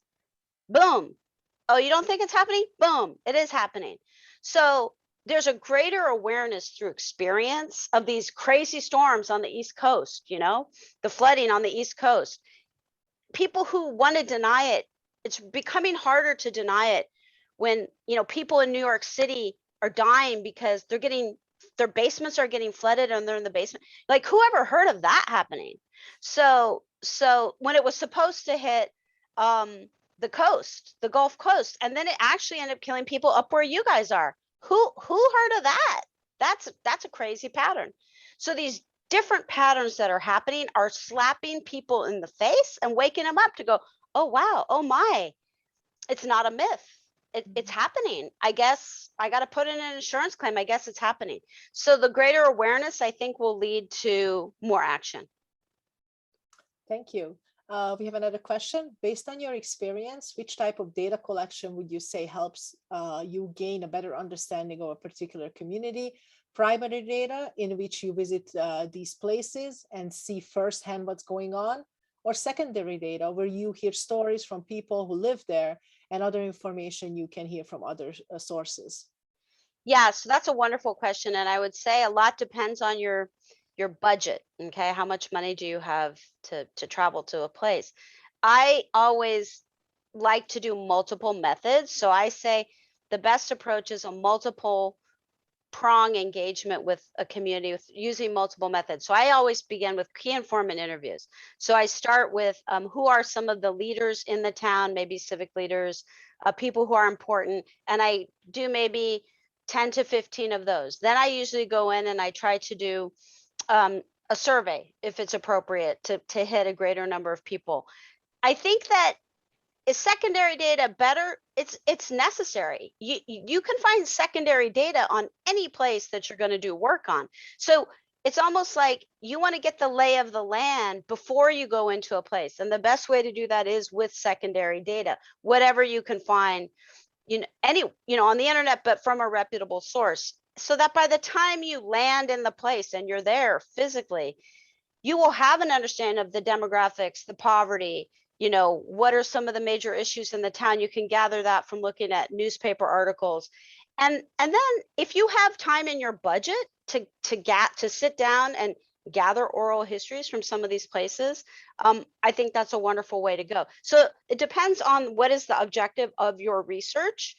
But I always think that having that combination of qualitative and quantitative is important. The quantitative perhaps being some of the secondary data.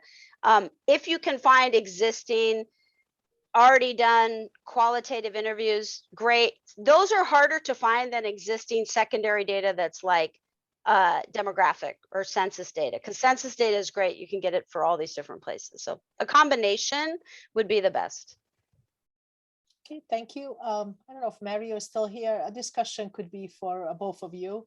When the rich power holders are told by the courts that they need to produce more affordable housing in their rich town or area, their response is to build on wetlands. What resources do these new residents have when they lose everything to the water, which was predicted on their land, their affordable housing was built upon? The poor do not necessarily have access to the local area info that you're recommending accessing. Yeah, Mario, are you still here? Yeah, I'm still here. This reminds me a little bit of a situation that was put forward by the national media. I forget if it was the Washington Post or the New York Times, that, or it may have been the Texas Tribune or the Houston Chronicle. Let's not bias ourselves against the local media either. After Hurricane Harvey in Texas, Texas, for background, they had 3 500-year storms in 2 years, lots of rain. And a GIS-based analysis, I think, actually figured out that a lot of the Section 8 and affordable, quote unquote, housing in these areas was built on what had historically been wetlands and floodplain. So that it was concentrating people with very little adaptive capacity in areas that were much more prone to flooding. Right now, to be fair, the people who built that housing didn't necessarily know that, the incidence of 500-year storms was going to rise up because of CO2 levels. So we can't really blame them necessarily for that. You have to check when the thing was built. But it does create this issue of trapped individuals and populations. Yeah. Thank you. I don't have a particular solution for that, by the way. I'm just. When you think about the buildings that fell in Miami, would that have been, is that related to this question? Not necessarily. I mean, the funny thing about Miami is that because we're such a sponge for flight capital, right? Like if you look at who the owners of these buildings were, I mean, it was like the First Lady of Paraguay, her and her family died at the building collapse. It was a lot of second homes for, rich individuals from the Northeast. A lot of New Yorkers died in this. A lot of individuals with connections to Jewish communities and Hispanic communities who had long histories as professionals, right? This was their beach apartment. They were the lawyers, they were the attorneys, they were the dentists in the area.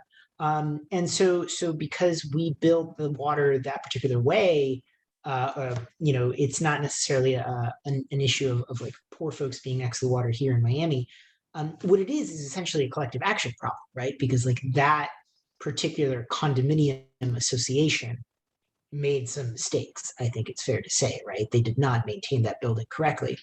And they were allowed not to maintain that building correctly by regulatory apparatus that was installed by a law firm that makes money off of condominium associations. And this is reporting that I did myself. Wow. Yeah. So, I mean, like I call them the NRA of condos in Florida. And basically they allow these condominium associations to get away with everything. And they have incredible amounts of power because it keeps the law firm, in the black by a lot. Where's the climate tie-in for that? I don't know. Before I had to report on the organization on that law firm, I gave them a presentation about, climate change and how. Oh, wow. Yeah. So I knew all the principles. It was really awkward. but yeah, that building, I mean, it's such a mystery because like, it's like, why did it fall, right? Like, obviously Right. we have limestone here. Obviously there's more transmissivity, right? The limestone is like interfingered. There's like little pockets and you have water pushing through it, and it fell at a full moon, right? And there was a lot of water moving around that night, and you can feel the ground here when there's a lot of water, right? There's water that moves through the ground. There's hydrologic pressure. Are we mapping those pressures? Do we understand those pressures? Do we know what they do to the unmapped thousands of underground parking garages in the city? By the way, if anybody can tell me how many underground parking garages are in Miami and map them for me, I would give them a huge hug.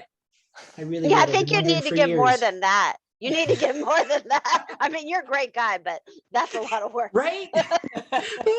If I had money to give for that, I really would. But there's no map. There's no map of that. It's like, guys, this is kind of a risk, no? Yeah. Absolutely. So yeah. Anyways, Great answer, by excited. the way, Mario. Great answer. All right, we have more questions from the audience for both of you. Is there any way that people who are affected by climate gentrification cannot be affected besides being in a higher tax bracket? Well, I'll take that, and then Mario can add in. I would say awareness. You don't have to be a wealthy person to be aware. And so I think increasing your awareness, and for people who are in the know, community organizers, every community has like a center where people gather, and every community has people who are the natural leaders of that place. And so I believe that the people who are experiencing risk due to climate gentrification, it's not a surprise. If you went and told them, they'd be like, oh, you're not telling me anything I don't know. But then it becomes a matter of empowerment. How do you organize? How do you take action? How do you connect these groups of people who are suffering with resources so they can do something about it? And I think partnership with universities and college students and research centers is a great way to go. Because again, if you're facing climate gentrification, you may have money, but you may lack resources. So I think developing those partnerships, increasing the awareness, going back what Dr. Fritz shared earlier, working on the education and having that greater communication and engagement with people from different communities and areas to try to take action together to build your collective action is the way to go. Mario, you want to add in? Yeah. I think that collective action is definitely the way to go. I am going to go ahead and say that, knowledge is, and this is absolutely anodyne, right? Like the more you know about your climate risk, the more empowered you are to mitigate it.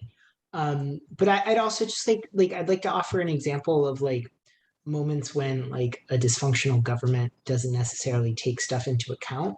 And so like when we say climate, or when I say climate action or like community action or community power and organizing, right? Yeah, obviously organize within democratic means and do so respectfully and non-violently. But like there's a lot of the times that politicians, because of their interests and their capture by interest groups, aren't going to listen, right? And direct action becomes necessary, or mutual aid becomes necessary. And I think in Miami, one great example that I just remember from reporting in my book, there was a council member of the city of Miami named Keon Hardiman. Keon wanted to get this development passed on the high ground. It was a bunch of developers that wanted to raise a bunch of like single-story houses and build 25-foot luxury or 25-story luxury apartment buildings. And he had his constituents yelling at him, being like, hey, the people from the beach are coming here. We're getting displaced. And he managed to shrug those claims aside, essentially, and get reelected, and then move on to the county commission because his political machine was powerful enough, because his constituency wasn't the renters in that area, right? Wasn't the most marginal. His constituency were the African-American homeowners who stood to make a lot of money in having their property value perhaps go up, right? And there weren't a lot of the homeowners, but they were a voting bloc, and they made a faction with the developer, and there you go.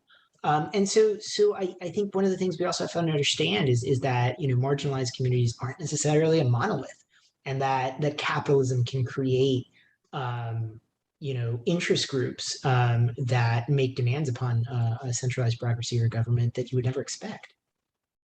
Right. And because they're not monoliths, this is where this engagement with the different people who are there, so you can really understand them. You don't just need to engage because you're doing a research project. You can engage and use all these different kind of methods I've been talking about in the socio-spatial grounded theory, just because you want to help, because you want to know, because you want to empower. So, and I never believe really in working through politicians, although they're there, but oftentimes they're bought off by, they go to the highest bidder. So then it becomes a matter of how do you mobilize those resources that exist in the community to serve the multiple interests of the community, you know, at large. How do you empower those groups, right? Yeah, for sure. All right, our next question from the audience is there a law fighting against climate gentrification, or is it in the making? Well, I would have to say that a lot, the recent big meetings that they've had in Glasgow is the global attempt to try to stem some of the crises that we're talking about here today. Many times in environmental communities, people partition them off, like this is for sea level rise, this is for global carbon emissions. I feel like that is a good step in that direction. But for a lot of folks, climate gentrification is a fairly new concept. It may not be in the academy, in the university settings, and amongst woke professors and woke newspaper authors like Mario and book authors. But it is a fairly new concept for a lot of people, but it's an old story. Mario, do you have thoughts on that? Yeah, I think it is an old story.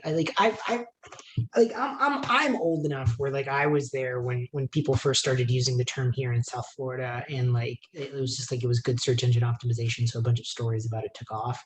And I do think your observation that it is an old tale is very, very poignant, because like it really is a case where the inequalities within a society become amplified by climate change, and then as people attempt to adapt without mitigating, like that's when I think stuff gets really just like, you're like, oh, what's going on here, you know? Yeah, so I would say like the legal frameworks to deal with climate gentrification are few and far between that I've seen. And because in America, it is local city councils that are dealing with zoning, right? And it's local city councils that are dealing with writing construction laws or like construction code. And then it's also like the state, but it's not a national thing. The issue is very heterogeneous, right? So like you could imagine a fairly liberal urban area like Orlando in the state of Florida attempting to address climate gentrification with studies and with policy. And then you could see the Florida legislature stopping them from doing it, because that's what the Florida legislature likes to do recently. But at the same time, like it's I think it'd be a very difficult thing to create national policy around, right? Like I don't necessarily know. Like I've been writing about this stuff here in South Florida for a while, but I'm still learning about examples of climate gentrification everywhere around the country. And so I don't even think there's been a good heterogeneous, or I don't think there's been a good like overall study of the phenomenon, right? I think it's actually really fertile work for folks like Dr. Sheila to be doing, because it's, I mean, like there's a lot of knowledge that has to be gathered about this first too. I agree. And it varies probably depending on your geography and the type of hazard that you may be facing.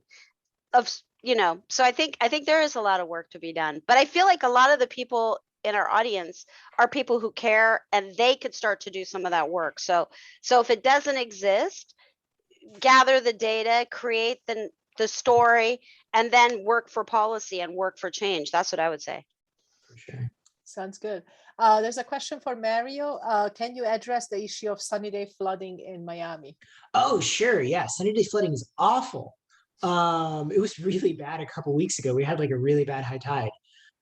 Yeah, sunny day flooding is that essentially, right? The ocean has risen a foot since the turn of the last century.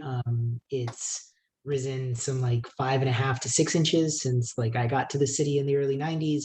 And now there are low-lying areas of the city where when the tide is high, it floods. Like it doesn't even have to rain, it floods. So that's sunny day flooding, and that's just tidal flooding. But like one of the things that people don't really understand about Miami is that we have to drain all of our water using gravity. And so because of that, when the tide is really high, we can't drain the city as well, and the water just stays there. So our stormwater systems, our capacity to move rainwater away from streets, away from people's houses, is really degrading quite rapidly down here. And the rain is getting more intense, right? Because climate change makes rain flashier, less predictable, but more intense when it rains, at least down here. And so yeah, you just get these floods where like you're on your evening commute, and then all of a sudden your car's in 2 feet of water because it rains 6 inches. And you're like, okay, cool, you're gonna be there for a while. Wow. All right, we have a question on global migration. I don't know if either of you want to take it. You know, the international climate situation that's leading to the huge trend of global migration, because we've been talking about, you know, Florida, California, but globally, can you comment on it? Yeah, I can. I think so. This notion again of climate refugees has been around. I first started hearing terminology like that, environmental refugees, referring to the people who got on the move after Katrina. But as we look around the world, there are people who are becoming climate refugees pretty much in every corner of the world. People have a preference. It's been my experience that people have a preference to live where they are, and they'll only leave if push comes to shove and their environment gets destroyed. It becomes untenable because of war, because of human-made instances, but also because of climate-induced challenges. Let's say there's no water. You think back to the Anasazi Indians, there's always that mystery around what happened to the Anasazi Indians in the Southwest. We see they had these beautiful homes, but did they die because of a drought? Did they get killed by a warring tribe? You know, did they run out of food? What happened? So I see those patterns happening globally. And this is where I think, going back to that earlier question of, is there a national policy? At some point there may become a need for a national policy. Right now we're talking about many localized incidents, but as pockets of the world begin to get on the move because of certain conditions, it's going to have to be dealt with. And right now, the United States is sitting pretty, but as we experience climate change, there will be places in our own United States that become inhabitable and at risk. So I think that, yes, I expect this trend to continue, but it's good that we're thinking about it now, how we want to deal with it. And maybe that'll help to develop more of a global community versus us versus them. These are my artificial borders versus your artificial borders. My people need water, but your people don't. We see that playing out with the vaccine distribution, and that's not even a natural resource. So Mario, your thoughts? Yeah, and I would just, I don't know, I kind of want to highlight heat in this instance, right? Like in terms of what may be a potent driver of a potent push, right? Demographers speak of push and pull factors for migration. There's actually pretty good science, as I understand it, around you know, how much heat a human body can take, and that there are certain parts of the world that with just a, you know, 1.8, 2 degrees Celsius of warming, you're going to have large periods of the year where it is regularly too hot for humans to hang out, right? And so what happens to those societies? What happens to the millions of people that live there? That's a very disruptive question to handle. And it's one of the reasons why like everybody's like, yo, can we please keep this under 1.5? Because at 1.5, you don't necessarily have that happening. There's also a lot of other stuff that happens at 1.5, or that doesn't happen at 1.5 that happens at 2. So heat is something to really consider in terms of like a huge push factor for migration. And yeah, in the United States, there's a wonderful demographer, Matthew Hauer. I mentioned him in my book. I think I'm going to forget the number. It's either 20 million or 120 million. Somebody fact check me on that because it's a massive delta between the two. But it's a lot of people are going to have to move. And you know, a federal climate adaptation policy passed now would make it a lot easier for that move to happen rather than if it's passed in the throes of a big migration. Great observation. Thank you. I think that's a great way to end this conversation. Thank you so much for everyone's time. And thank you for our speakers for coming to our event. And I would like to thank everyone who helped organize this event, because, you know, there's a lot of people in the background who made this possible. I would like to thank our administration, President Fritz. Thank you for supporting us and coming to this event. Rob Wallace, our VP of Economic Development, Continuing Studies and Government Relation, Jasmine Cardona, our Executive Director, and most of all, Ismail Hassan, who provided all the technical support, marketing, graphic design, the list goes on and on. We couldn't have done it without him. I have one more announcement. Don't forget, tomorrow is day 2, because it's not enough to have one GIS day, we need 2 days. So I hope to see you back here tomorrow at 6 o'clock. Our speakers from Lehman College will also focus on racial equity, social justice, and climate change gentrification. So have a good night, everyone, and hope to see you all tomorrow. And thank you. Thank you. Bye.